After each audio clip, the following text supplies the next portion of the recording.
اور اسلامی دنیا کا بھی ذکر ہے، آبادیاتی پھیلاؤ ہے وہاں، اور کئی غیر مغربی معاشرے اب مغرب کی پیروی کرنے کے بجائے اپنی ثقافتی اقدار پر زیادہ زور دے رہے ہیں۔ بالکل، اور اسی بدلتے ہوئے منظرنامے میں ایک نیا عالمی نظام بن رہا ہے جو تہذیبوں پر مبنی ہے۔ اس کی کچھ خاص باتیں ہیں جو ذرائع بتاتے ہیں۔ جی؟ ایک تو یہ کہ ایک ہی تہذیب والے ممالک آپس میں تعاون بڑھا رہے ہیں۔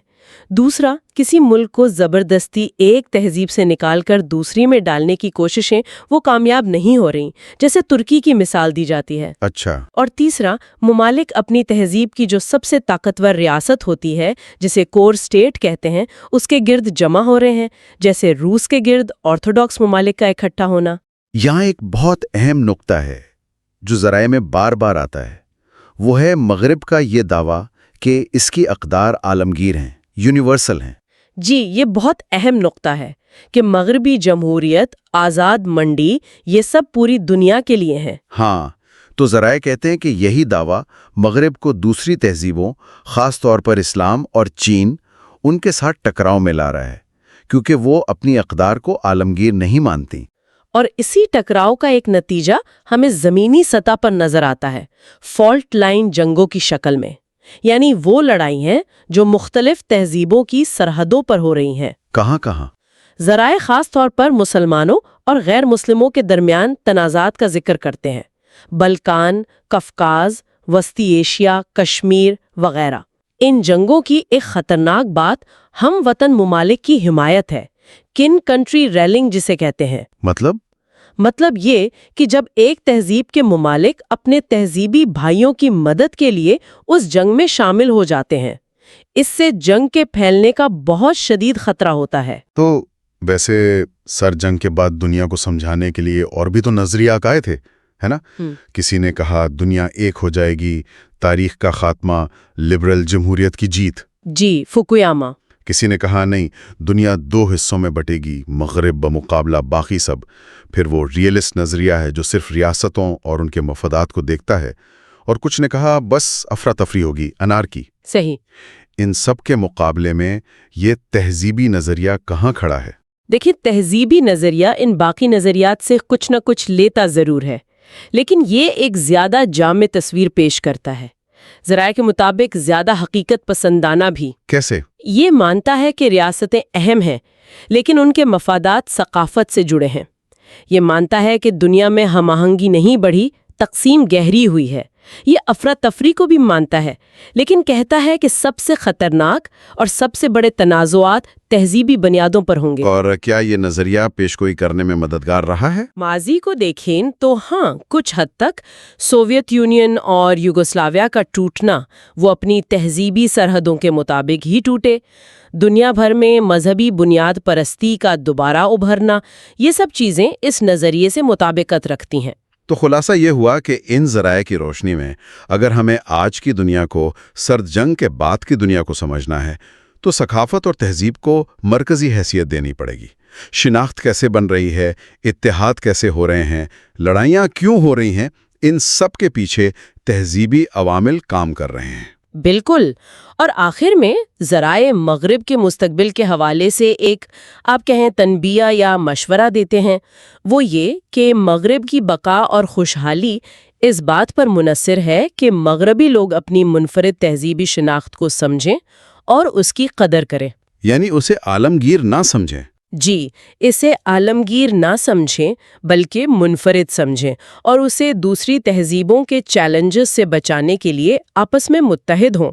اور عالمی سطح پر ایک بڑی تہذیبی جنگ سے بچنے کے لیے ضروری ہے کہ دنیا بھر کے لیڈر اس نئی کثیر تہذیبی حقیقت کو مانیں اور اسی کے مطابق عالمی نظام چلانے کے لیے آپس میں تعاون کریں۔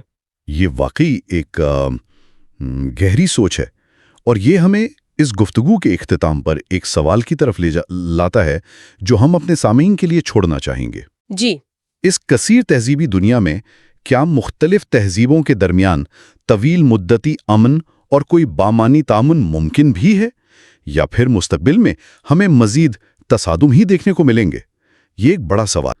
اگلا chapter 2، Civilizations in History and Today ہمیں بتاتا ہے کہ انسانیت کی اصل پہچان ہمیشہ civilizations رہی ہیں، اور جب یہ ٹکراتی ہیں تو تاریخ خون سے بھر جاتی ہے۔ Chapter 2 Civilizations in History and Today تاریخ کا سب سے بڑا سبق یہ ہے، جب civilizations آمنے سامنے آتی ہیں تو سب سے خونی جنگ ہوتی ہے۔ آج کے اس تفصیلی جائزے میں آپ سب کو خوش آمدید۔ آج ہم ایک بہت دلچسپ موضوع پر غور کر رہے ہیں، تہذیبوں کی فطرت، وہ کیسے بنتی ہیں اور ان کا ارتقاء کیسے ہوتا ہے۔ ہمارے پاس تہذیبوں کی فطرت اور ان کا ارتقاء نامی کتاب سے کچھ اہم اقتباسات ہیں جو انسانی تاریخ کو تہذیبوں کی ایک کہانی کے طور پر دیکھتے ہیں۔ تو کوشش یہ ہوگی کہ ان ذرائع سے اہم نکات نکالیں، سمجھیں کہ تہذیب آخر ہے کیا، کیسے بنتی ہے، اور یہ انسانی گروہوں کی سب سے بڑی پہچان کیسے بن جاتی ہے۔ آئیے پھر اس موضوع کی گہرائی میں اترتے ہیں۔ جی بالکل، دیکھیں سب سے پہلے تو ایک بنیادی فرق سمجھنا ضروری ہے۔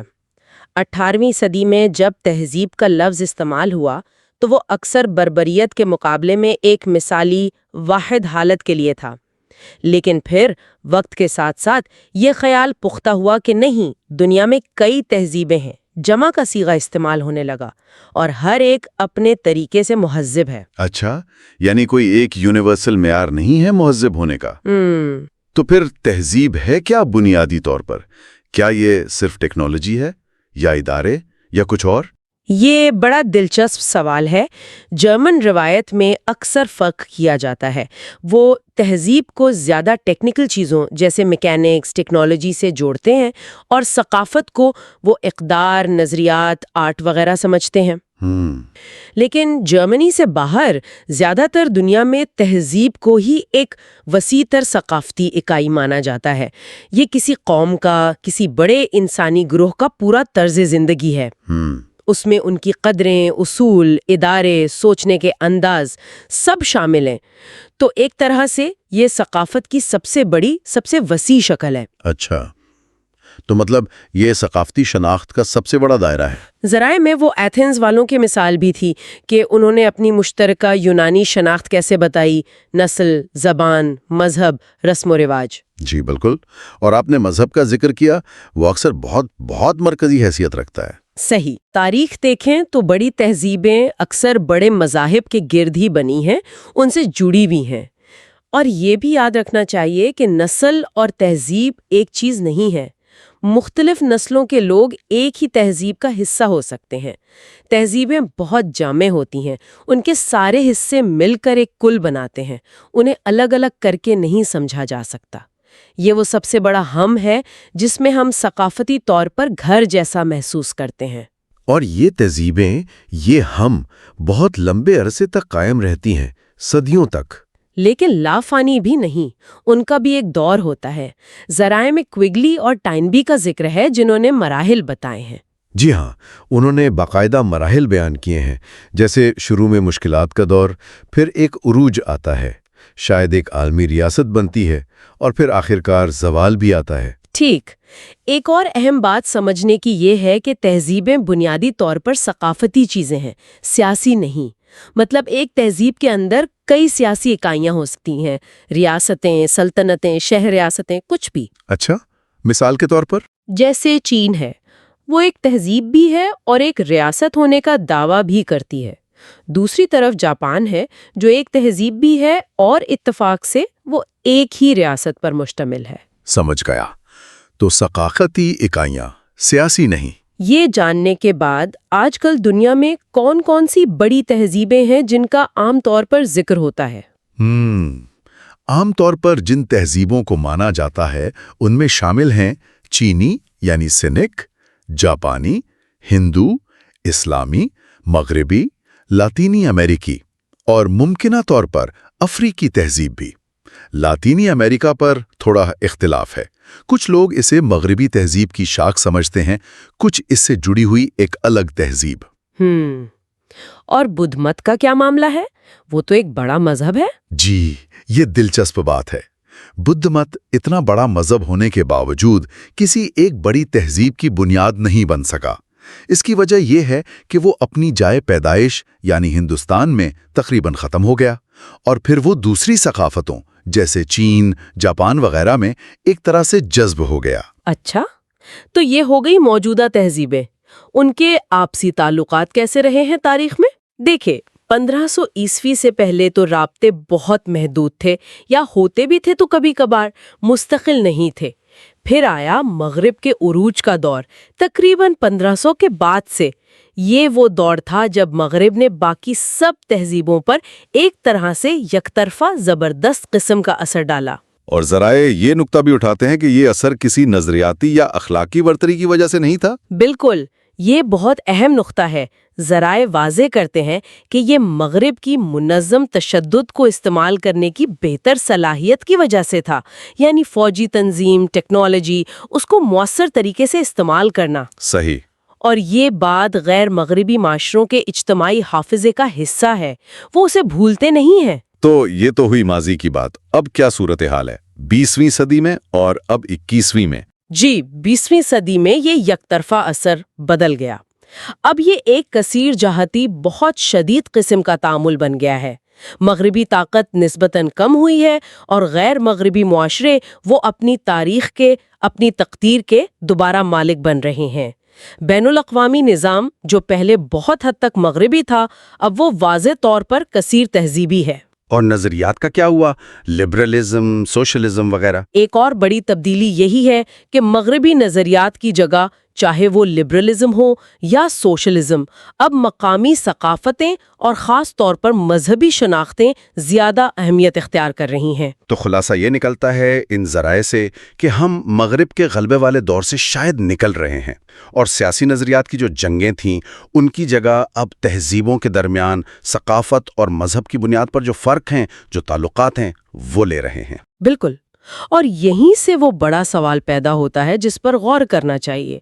کیا دنیا واقعی ایک واحد عالمگیر تہذیب کی طرف جا رہی ہے، جیسا کہ کچھ لوگ کہتے ہیں یا امید کرتے ہیں، یا پھر مستقبل کی حقیقت یہی کثیر تہذیبی دنیا ہے جہاں مختلف تہذیبیں موجود رہیں گی اور ان کے درمیان تعلقات، وہ اچھے ہوں یا برے، وہ مزید گہرے اور پیچیدہ ہوتے جائیں گے؟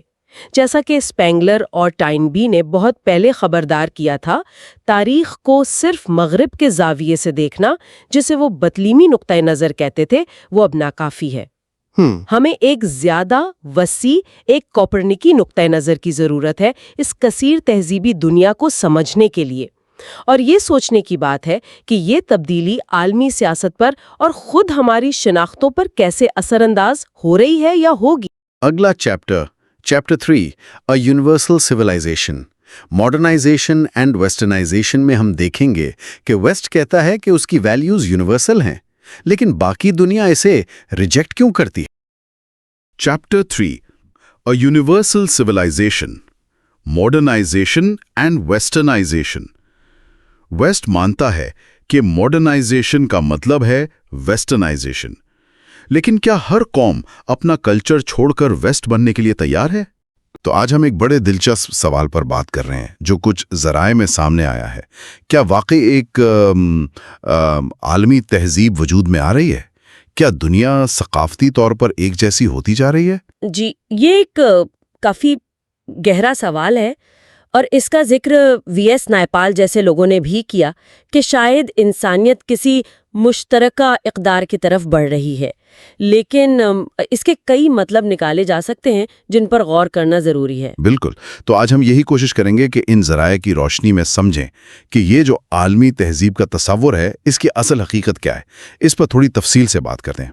اچھا، تو شروع کہاں سے کریں؟ ایک خیال تو یہ ہے کہ کچھ بہت بنیادی انسانی اقدار ہیں، مثلا قتل کو برا سمجھنا، کیا یہی مل کر ایک عالمی تہذیب بناتی ہیں؟ یہ دلیل کیسی ہے؟ دیکھیں، یہ اقدار اہم تو ہیں، اس میں کوئی شک نہیں، لیکن یہ کوئی نئی بات نہیں ہے۔ یہ تو ہمیشہ سے زیادہ تر معاشروں میں رہی ہیں، تو یہ تاریخ میں جو بڑی تبدیلیاں آئی ہیں ان کی وضاحت نہیں کرتی۔ صحیح۔ پھر ایک اور ذکر ملتا ہے ڈیوس کلچر کا، یعنی وہ مشترکہ خیالات جو مغربی اشرافیہ اور کچھ غیر مغربی اشرافیہ میں پائے جاتے ہیں، جو لوگ عالمی کانفرنسوں وغیرہ میں ملتے ہیں۔ اچھا، وہ جو خاص طبقہ ہے۔ جی، مگر یہ طبقہ دنیا کی آبادی کا کتنا حصہ ہے؟ شاید 1% سے بھی کم، اور ان خیالات کی جڑیں کوئی بہت گہری نہیں ہیں، تو اسے عالمی تہذیب کہنا ذرا مشکل ہے۔ یعنی یہ بہت ہی محدود سی بات ہوئی، عام آدمی کی ثقافت پر تو شاید اس کا کوئی اثر نہیں ہوتا۔ ٹھیک ہے، اچھا تو پھر ان چیزوں کا کیا جو ہر جگہ نظر آتی ہیں؟ میرا مطلب ہے مغربی اشیاء جیسے جینز ہیں، کوک ہے، ہالی ووڈ کی فلمیں، کیا یہ مغربیت نہیں پھیلا رہی؟ یہاں ذرائع ذرا مختلف زاویہ پیش کرتے ہیں۔ وہ کہتے ہیں کہ یہ دلیل کافی سطحی ہے۔ سطحی کیسے؟ ایسے کہ یہ ثقافتی فیشن ہے، آج ہے کل نہیں۔ جینز پہننے یا کوک پینے کا مطلب یہ تو نہیں نا کہ کسی نے مغربی اقدار بھی اپنا لی، جیسے وہ میگنا کارٹا کی روح یا انفرادی آزادی کا تصور۔ اچھا ہاں، یہ بات تو ہے۔ بلکہ ہوتا یہ ہے، اور اکثر دیکھا گیا ہے، کہ جب مغربی میڈیا یا کلچر بہت زیادہ حاوی ہونے لگتا ہے تو غیر مغربی معاشروں میں ایک رد عمل آتا ہے، اپنی ثقافت کو بچانے کا جذبہ اور بڑھ جاتا ہے۔ تفریح ایک چیز ہے، ثقافتی طور پر بدل جانا بالکل دوسری۔ یہ بہت اہم نکتہ ہے۔ تو اگر پاپ کلچر ثقافتوں کو ایک نہیں کر رہا تو زبان کا کیا؟ انگریزی تو جیسے دنیا بھر میں پھیل رہی ہے، کیا یہ ثقافتوں کو قریب لا رہی ہے؟ یہاں بھی صورتحال دلچسپ ہے۔ اصل میں اعداد و شمار اگر دیکھیں تو 1958 سے 1992 تک دنیا میں انگریزی بولنے والوں کا تناسب وہ کم ہوا ہے۔ اچھا، کم ہوا ہے؟ جی ہاں، یہ بین الاقوامی رابطے کی زبان یعنی لنگوا فرانکا ضرور بن گئی ہے، تجارت کے لیے، سائنس کے لیے، لیکن یہ مختلف ثقافتوں کو مٹاتی نہیں، بلکہ شاید ان کو آپس میں بات کرنے کا ایک ذریعہ فراہم کر کے ان کی شناخت برقرار رکھنے میں مدد دیتی ہے۔ اور زبان کا پھیلاؤ تو ہمیشہ طاقت کے توازن سے جڑا ہوتا ہے۔ اب جیسے چین کی طاقت بڑھ رہی ہے تو ہو سکتا ہے مستقبل میں مینڈارن کا کردار زیادہ اہم ہو جائے۔ تو زبان بھی یکساں نہیں کر رہی، ٹھیک ہے۔ پھر مذہب کا کیا معاملہ ہے؟ کیا کوئی ایک مذہب ہے جو مطلب غالب آ رہا ہو؟ بالکل بھی نہیں، بلکہ الٹا ہو رہا ہے۔ دنیا بھر میں مذہب کی طرف واپسی کا ایک رجحان ہے۔ لوگ اپنی مذہبی شناخت پر زیادہ زور دے رہے ہیں، اور اس سے ثقافتی فرق کم ہونے کے بجائے شاید اور گہرے ہو رہے ہیں۔ اور اسلام کے بارے میں کیا اعداد و شمار ہے؟ جی، خاص طور پر اسلام آبادی میں اضافے کی وجہ سے بہت تیزی سے پھیل رہا ہے۔ کچھ اندازے ہیں کہ 2025 تک دنیا کی تقریباً 30% آبادی مسلمان ہوگی، جو ممکنہ طور پر عیسائیوں کی تعداد سے بھی زیادہ ہو۔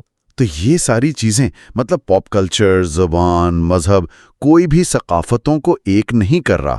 تو پھر یہ بڑا سوال کہ کیا جدیدیت کا مطلب ہی مغربیت ہے؟ کیا ماڈرن ہونے کے لیے مغربی بننا ضروری ہے؟ یہی تو وہ بنیادی غلط فہمی ہے جسے یہ ذرائع رد کرتے ہیں۔ مغربی تہذیب تو جدید ہونے سے صدیوں پہلے بھی موجود تھی، ہے نا؟ جدیدیت کیا ہے؟ صنعت کاری، شہروں کا پھیلاؤ، تعلیم کا عام ہونا، ٹیکنالوجی، یہ سب۔ جی، ان چیزوں کا لازمی مطلب یہ نہیں کہ آپ مغربی بھی ہو جائیں۔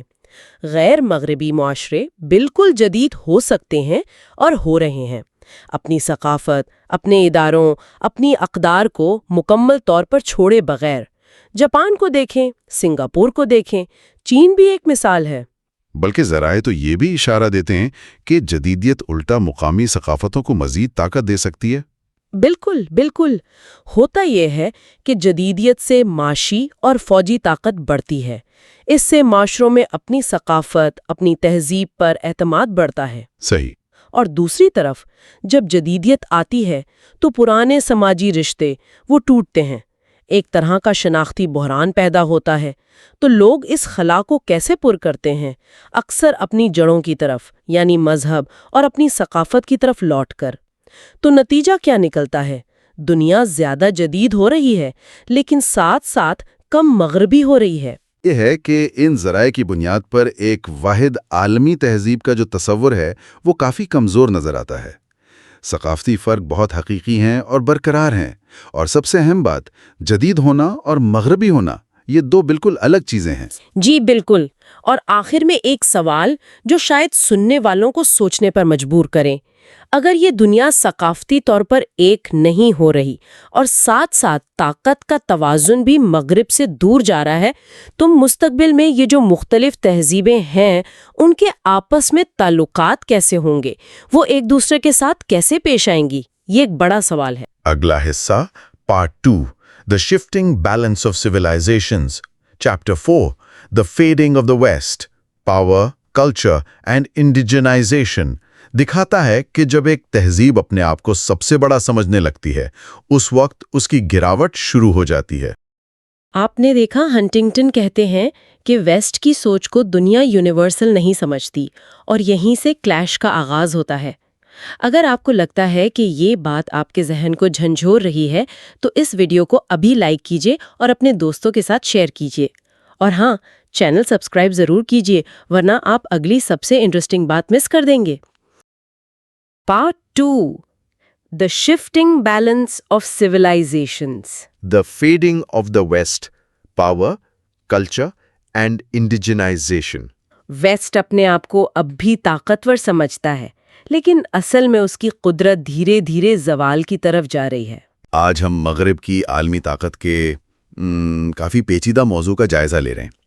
ہمارے پاس جو مواد ہے وہ بظاہر دو الگ الگ کہانیاں بتا رہا ہے۔ جی، ایک طرف تو لگتا ہے مغرب کا غلبہ بہت زیادہ ہے، بالکل، اور دوسری طرف اشارے ملتے ہیں کہ شاید اس کے اثر و رسوخ میں کچھ کمی آ رہی ہے۔ ہاں، تو ہمارا مقصد ہے کہ ان ذرائع میں ذرا گہرائی تک جائیں، سمجھنے کی کوشش کریں کہ یہ عالمی طاقت کی جو بساط ہے اس پر مہرے کیسے بدل رہے ہیں، صحیح۔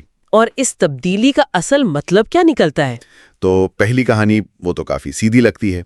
ذرائع یہی بتاتے ہیں کہ مغرب، خاص طور پر امریکہ، برطانیہ، فرانس، جی، یہ بین الاقوامی سلامتی اور سیاسی فیصلوں میں اب بھی بہت آگے ہیں۔ فیصلہ کن حیثیت رکھتے ہیں۔ جی، اور معاشی میدان میں دیکھیں تو امریکہ، جرمنی، جاپان یہ بڑے کھلاڑی ہیں۔ بالکل، عالمی بینکنگ کو لے لیں، کرنسی کا نظام ہے، ٹیکنالوجی کی دوڑ، اطلاعات کا بہاؤ، کمیونیکیشنز، جی یہاں تک کہ کہیں بھی فوجی مداخلت کی جو صلاحیت ہے، جی ان سب پر مغرب کی گرفت کافی مضبوط لگتی ہے نا؟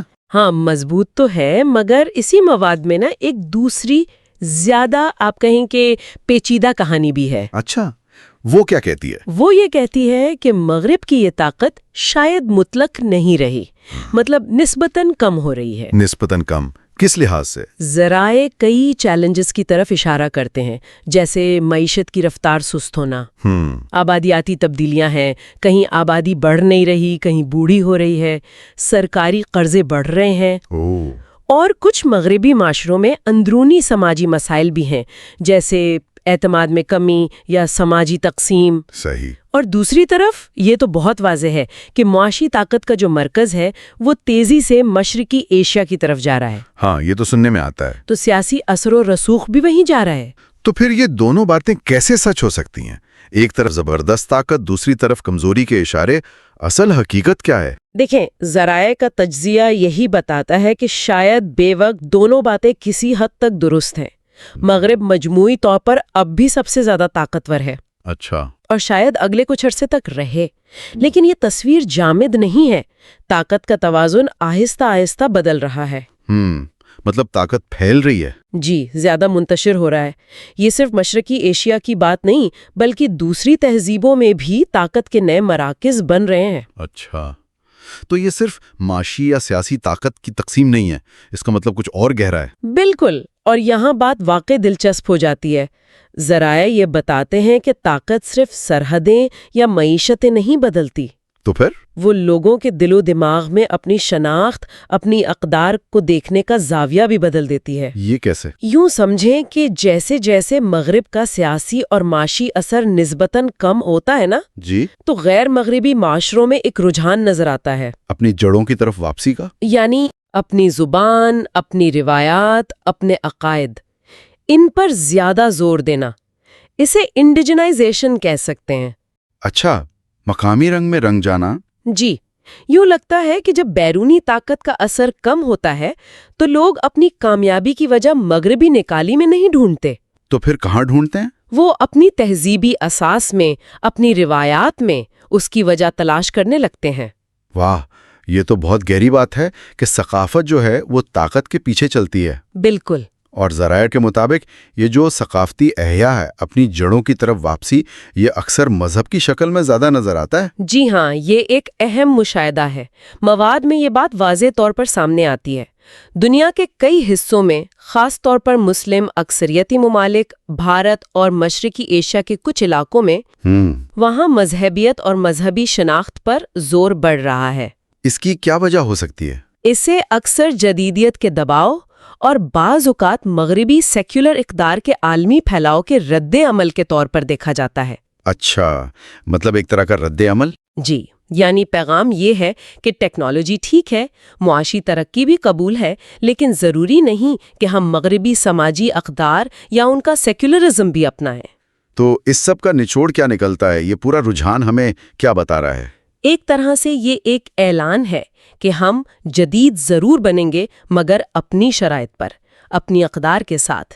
ہم آپ جیسے نہیں بنیں گے، یعنی ثقافتی خود مختاری کا دعویٰ۔ بالکل۔ تو خلاصہ یہ ہے کہ مغرب کا غلبہ اگرچہ ابھی بھی ہے، مگر وہ بدتدریج کم ہو رہا ہے۔ صحیح۔ طاقت اور اثر و رسوخ دنیا کی دوسری تہذیبوں میں منتقل ہو رہے ہیں، اور اس کا ایک بڑا نتیجہ غیر مغربی ثقافتوں اور مذہبی شناختوں کا ایک نئے سرے سے احیاء ہے۔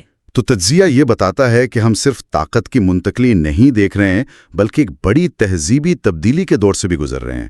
یہ واقعی غور طلب بات ہے۔ جی بالکل۔ اور یہیں سے ہمارے سننے والوں کے لیے ایک سوال ابھرتا ہے۔ طاقت کے اس بدلتے ہوئے منظرنامے میں جہاں مغرب کا اثر نسبتاً کم ہو رہا ہے اور دوسری تہذیبیں زیادہ اعتماد کے ساتھ سامنے آ رہی ہیں، تو مستقبل میں یہ مختلف ثقافتیں، یہ تہذیبیں پرامن طور پر ایک ساتھ کیسے رہ پائیں گی؟ عالمی نظام کی اگلی شکل کیا ہو سکتی ہے؟ یہ سوچنے کی بات۔ اگلا chapter 5 economies, demography and the challenges civilisations میں ہم دیکھیں گے کون سی تہذیبیں پاپولیشن اور اکانومی کی وجہ سے ویسٹ کو چیلنج کر رہی ہیں۔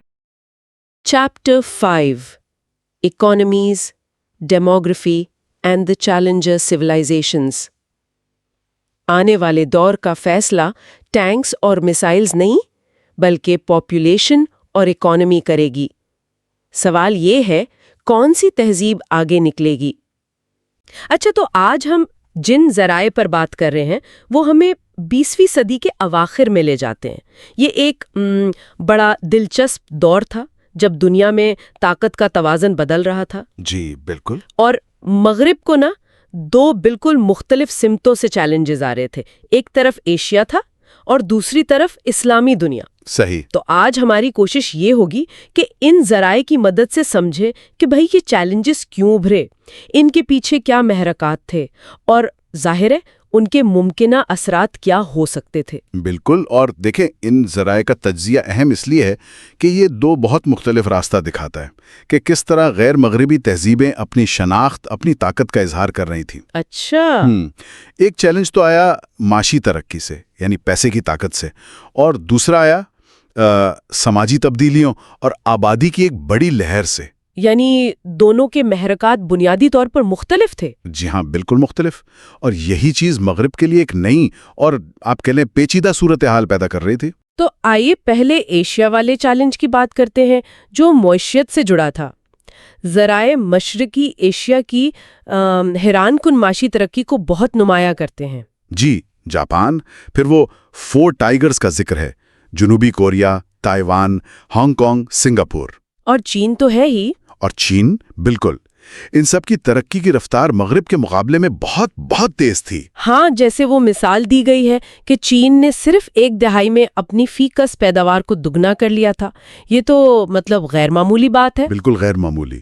لیکن یہاں ایک اور دلچسپ بات جو ذرائع بتاتے ہیں وہ صرف پیسے کی نہیں ہے۔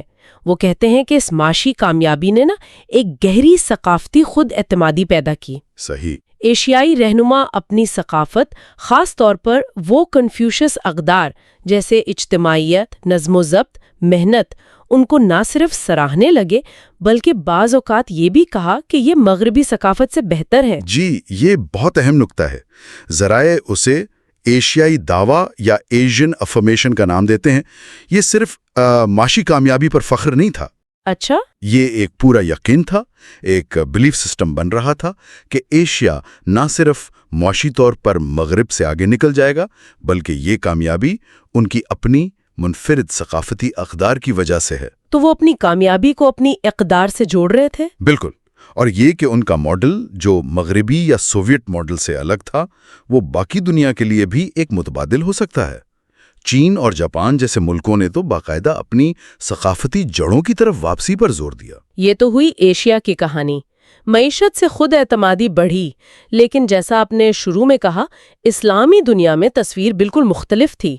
وہاں کیا چل رہا تھا؟ جی، وہاں صورتحال بالکل الگ تھی۔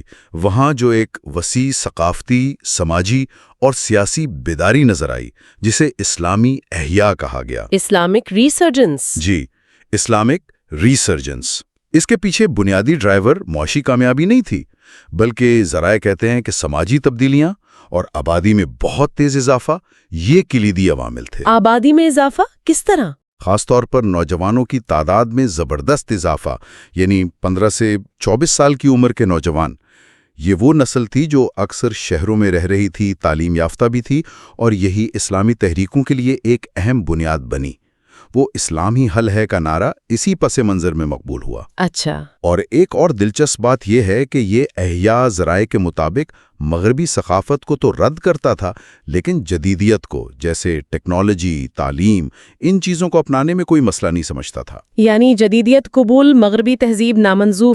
کچھ ایسا ہی۔ بعض تجزیہ کاروں نے تو اس کا موازنہ یورپ کی پروٹیسٹنٹ ریفارمیشن سے بھی کیا ہے کہ جیسے وہاں مذہب کی اصل خالص شکل کی طرف واپسی اور سماج سدھار کی بات تھی، یہاں بھی اسلام کی بنیاد پر معاشرے کی تشکیل نو کی کوشش تھی۔ اور وہ سماجی خدمات والی بات بھی اہم ہے نا، کہ اسلامی تنظیمیں صحت، تعلیم وغیرہ میں حکومتی خلا پور کر رہی تھیں۔ بالکل، یہ بھی ان کی مقبولیت کی ایک بڑی وجہ بنی۔ وہ زمینی سطح پر لوگوں کی زندگیاں بہتر بنانے کی کوشش کر رہے تھے۔ اور ذرائع آبادی میں اضافے کے کچھ اور اثرات بھی بتاتے ہیں، جیسے سرحدوں پر تنازعات یا مغرب کی طرف ہجرت کا دباؤ۔ جی ہاں، یہ بھی اسی سماجی اور آبادیاتی تبدیلی کا ایک پہلو تھا۔ آبادی کا دباؤ سرحدوں پر تناؤ بڑھاتا ہے اور لوگ بہتر مواقع کی تلاش میں باہر نکلتے ہیں۔ تو اب اگر مستقبل کی طرف دیکھیں، جو ان ذرائع میں بتایا گیا ہے، ایشیا کے بارے میں کیا پیش گوئی تھی؟ ایشیا کے لیے خیال یہ تھا کہ وہ جو بہت تیز رفتار ترقی تھی، وہ تو شاید کچھ کم ہو جائے گی۔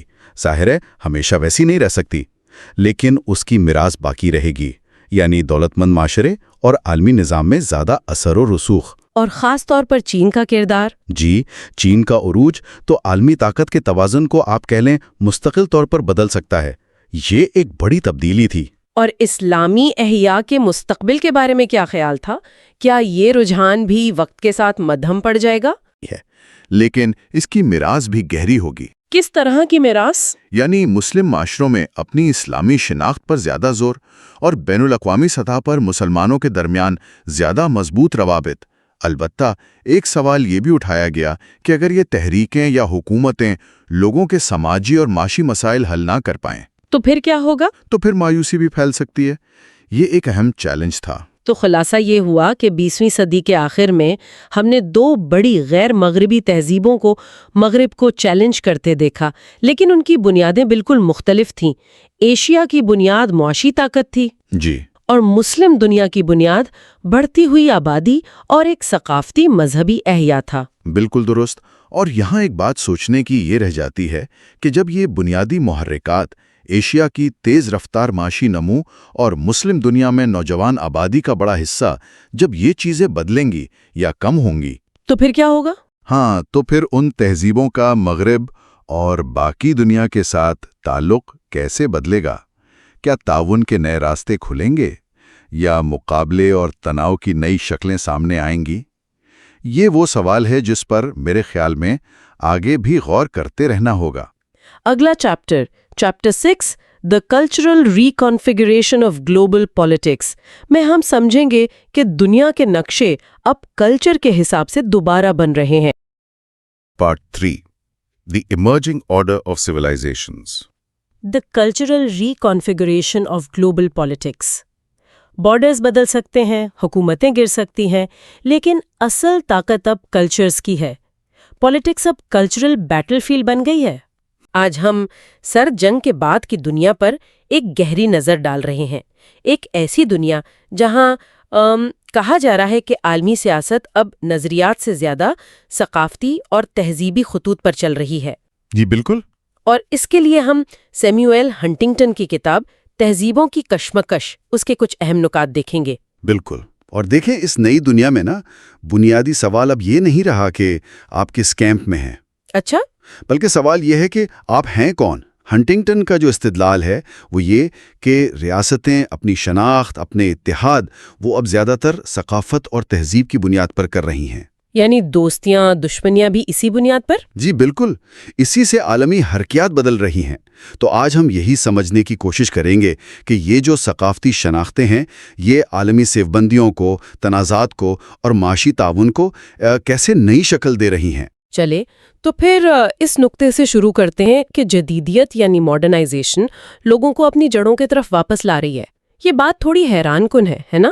عام طور پر تو ہم سمجھتے ہیں کہ جدیدیت سے ثقافتی فرق مٹ جاتے ہیں۔ ہاں، یہ بظاہر ایک تضاد لگتا ہے، لیکن ہنٹنگٹن کے مطابق جدیدیت اور معاشی ترقی جو ہے وہ اکثر لوگوں کو اپنی روایتی شناختوں سے جیسے دور کر دیتی ہے۔ ایک خلا سا پیدا ہو جاتا ہے۔ بالکل، ایک خلا پیدا ہوتا ہے، اور لوگ پھر اس خلا کو پور کرنے کے لیے وہ اکثر مذہب کی طرف، اپنی بنیادی ثقافتی جڑوں کی طرف، یعنی خون، عقیدہ، خاندان، زبان، ان چیزوں کی طرف واپس پلٹتے ہیں۔ اچھا، اور یہی ثقافتی وابستگیاں ہیں جو سرد جنگ کے زمانے کے جو نظریاتی بلاک تھے اب ان کی جگہ لے رہی ہیں۔